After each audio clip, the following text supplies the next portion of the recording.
यह वर्दी, यह सम्मान, यह गौरव अगर आप प्राप्त करना चाहते हैं तो आज ही ज्वाइन करें पराक्रम एकेडमी। स्टार्ट करते हैं भारत एक सामान्य परिचय के बारे में। इसमें हम लोग देखेंगे कि भारत की स्थिति क्या है, भारत का क्षेत्रफल कितना है, भारत का अक्षांशीय देशांतरी विस्तार कितना है, विभिन्न देशों के साथ भारत की सीमाएं कितनी है, भारत के साथ जो भारत के बीचों बीच कर्क रेखा होकर के जाती है कितने राज्यों से होकर के गुजरती है, भारत का लंबाई चौड़ाई कितना है और भारत विश्व के कितने नंबर एरिया के अकॉर्डिंग और पॉपुलेशन के अकॉर्डिंग कितने नंबर की कंट्री है, किस प्लेस पर भारत का पोजीशन है, इन सभी चीजों के बारे में देखेंगे, जिसमें भारत का द्वीपीय विस्तार भी आ जाएगा। इन सभी से सभी एग्जाम में क्वेश्चन पूछते ही रहते हैं। हम आगे आपको जैसे जैसे आएंगे वैसे क्वेश्चन ही बताते रहेंगे कौन सा क्वेश्चन किस एग्जाम में पूछा जाता है। तो आइए देखते हैं। सबसे पहले हमको यह समझना है कि जो हम लोगों का मैप होता है, मानचित्र में ऊपर की तरफ उत्तर से दर्शाया जाता है नॉर्थ और नीचे की तरफ दक्षिण से दर्शाया जाता है साउथ, और आपके दाहिने हाथ की तरफ ईस्ट होता है पूरब और आपके बाएं हाथ की तरफ वेस्ट होता है पश्चिम। तो ये तो मानचित्र में हम कैसे देखेंगे, कैसे शो करेंगे, इसके बारे में हो गया। 2 पॉइंट और हम लोग समझेंगे, उसके बाद डायरेक्ट हम अपने पॉइंट पर आएंगे। 2 पॉइंट बहुत ही जरूरी है समझना, क्योंकि इसके बिना आप समझ ही नहीं पाएंगे भारत का भूगोल होता क्या है। 2 पॉइंट क्या है? पहला पॉइंट है अक्षांश रेखाएं और दूसरा है देशांतर। तो पृथ्वी का शेप ग्लोब को माना जाता है। ग्लोब जो होता है, ग्लोब पर ऊपर की तरफ नॉर्थ, नीचे की तरफ साउथ, ईस्ट और इस तरीके से वेस्ट होता है। इस शेप पर आप इसको देख सकते हैं। तो ईस्ट से वेस्ट यानी कि पूरब से पश्चिम को मिलाने वाली जो रेखाएं कहलाती हैं उनको हम क्या कहते हैं? अक्षांश रेखा कहते हैं। और देशांतर रेखा यह नॉर्थ से साउथ को मिलाता है, तो इसको हम देशांतर रेखा कहते हैं। इसके बीच वाली जो रेखा होती है, जो पृथ्वी को 2 बराबर भागों में बांटती है, उसको हम भूमध्य रेखा कहते हैं।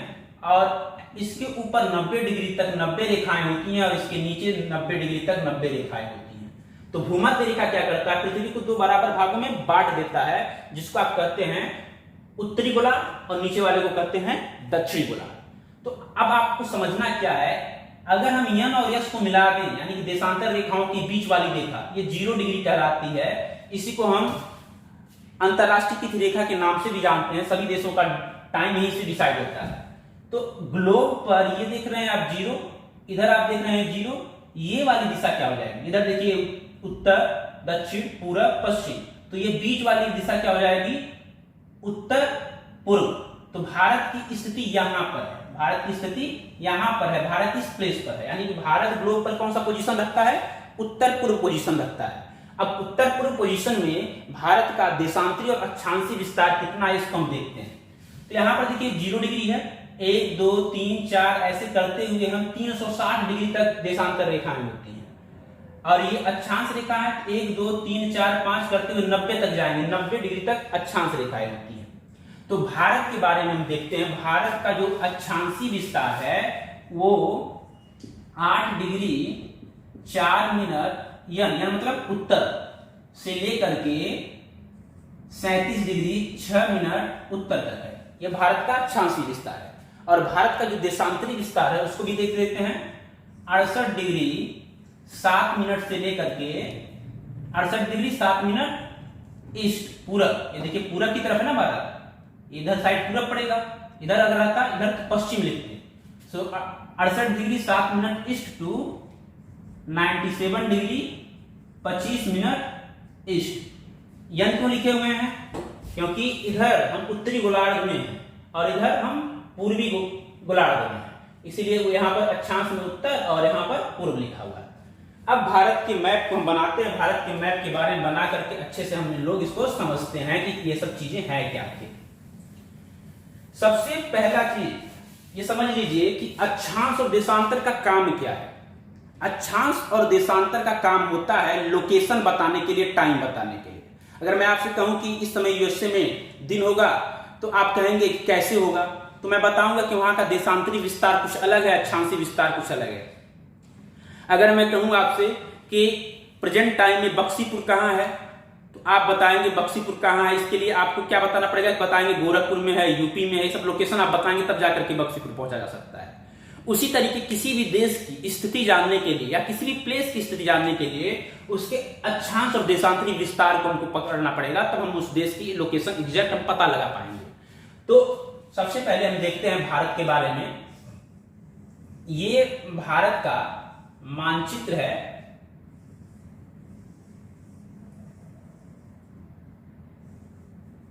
ये भारत का मानचित्र है। भारत में प्रेजेंट टाइम में 28 राज्य तथा 9 केंद्र शासित प्रदेश है। 28 राज्य था, 9 केंद्र प्रशासित प्रदेश वर्तमान में भारत में है। अभी हाल ही का एक करंट अफेयर का एक पॉइंट बन जाता है कि जनवरी में 20 जनवरी को दमन और दीव, यहां पर दमन और दीव है, केंद्र शासित प्रदेश है, दमन और दीव को केंद्र शासित प्रदेश से हटा दिया गया है। ठीक है, तो अभी दमन और दीव प्रस्ताव आ गया है, अभी पूरी तरीके से हटा नहीं है। तो अभी अगर दमन और दीव को हटा दिया जाए तो केंद्र शासित प्रदेशों की संख्या 8 हो जाएगी। तो अभी हाल ही में एक और घटना हुआ है, जम्मू कश्मीर के बनने से, केंद्र शासित प्रदेश हो जाने से राज्यों की संख्या 29 से घट करके 28 हो गई है। तो हम देखते हैं, तो अभी मैंने कहा कि जो पूरब से पश्चिम की तरफ जाता है वो क्या कहलाता है, अक्षांश कहलाता है। तो ये देखिए, ये इधर क्या हो जाएगा, पूरब हो जाएगा, इधर क्या हो जाएगा, पश्चिम हो जाएगा। तो ये पूरब यहां पर हो गया, पूरब पश्चिम की तरफ ये लाइन है ना, पूरब पश्चिम, ये यहां पर पश्चिम। तो ये पूरब पश्चिम की तरफ जो लाइन ड्रा हो रही है, ये देशांतरी अक्षांशीय विस्तार है। तो भारत का अक्षांशीय विस्तार कहां से कहां तक है, 8 डिग्री 4 मिनट यानी मतलब उत्तरी से लेकर के 37 डिग्री 6 मिनट यानी उत्तरी तक, ये भारत का अक्षांशीय विस्तार हो गया। देशांतरी विस्तार क्या होता है, खड़ी लाइन होती है देशांतरी विस्तार उत्तर और दक्षिण को।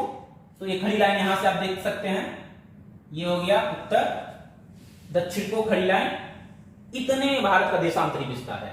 तो भारत का देशांतरी विस्तार कहां से कहां तक है, 68 डिग्री 7 मिनट। ये देखिए 68 डिग्री 7 मिनट ईस्ट से लेकर के 97 डिग्री 25 मिनट ईस्ट तक, यह भारत का देशांतरी विस्तार है। तो भारत का अक्षांशीय और देशांतरी विस्तार आपको समझ में आ गया होगा। देशांतरी और अक्षांशीय विस्तार समझने के साथ ही साथ एक पॉइंट और हम देखते हैं। आपको एक पॉइंट पता होगा, कर्क रेखा और मकर रेखा। कर्क रेखा, तो कर्क रेखा जो होता है वह 23.5 डिग्री उत्तरी अक्षांश को ही कर्क रेखा कहते हैं। तो जो 23.5 डिग्री, देखिए 8, 9, 10, 11, 12 ऐसे करते हुए 37 है, उसके बीच में कहीं 23.5 आएगा। तो 23.5 डिग्री आपको पता होना चाहिए यहां से गुजरता है, भारत के बीचों बीच से होकर के 23.5 डिग्री उत्तरी अक्षांश रेखा गुजरता है। इसी को आप कर्क रेखा के नाम से जानते हैं। तो यहाँ पर एक पॉइंट आ गया, कई बार एग्जाम में पूछा हुआ है कि कर्क रेखा भारत को 2 बराबर भागों में बांटता है। तो क्वेश्चन पूछता है कौन सी रेखा भारत को 2 बराबर भागों में बांटती है, तो कर्क रेखा भारत को 2 बराबर भागों में बांटती है। पहला क्वेश्चन, भारत का अक्षांशीय विस्तार कितना है, भारत का अक्षांशीय विस्तार 8 डिग्री 4 मिनट उत्तर से लेकर के 37 डिग्री 6 मिनट उत्तर तक है। अगला क्वेश्चन, भारत का देशांतरी विस्तार कितना है, भारत का देशांतरी विस्तार 68 डिग्री 7 मिनट पूरब से लेकर के 97 डिग्री 25 मिनट पूरब तक भारत का देशांतरी विस्तार है। एक जो है जनरल क्वेश्चन पूछ लिया जाता है, भारत का अक्षांशीय और देशांतरी विस्तार में कितना अंतर है। तो 37 डिग्री 6 मिनट में से 8 डिग्री 4 मिनट अगर हम घटाएं तो लगभग 30 आएगा, और यहां से अगर घटाएं इसमें से इसका भी लगभग 30 आएगा। तो भारत का अक्षांशीय अंतर कितना है, 30 डिग्री।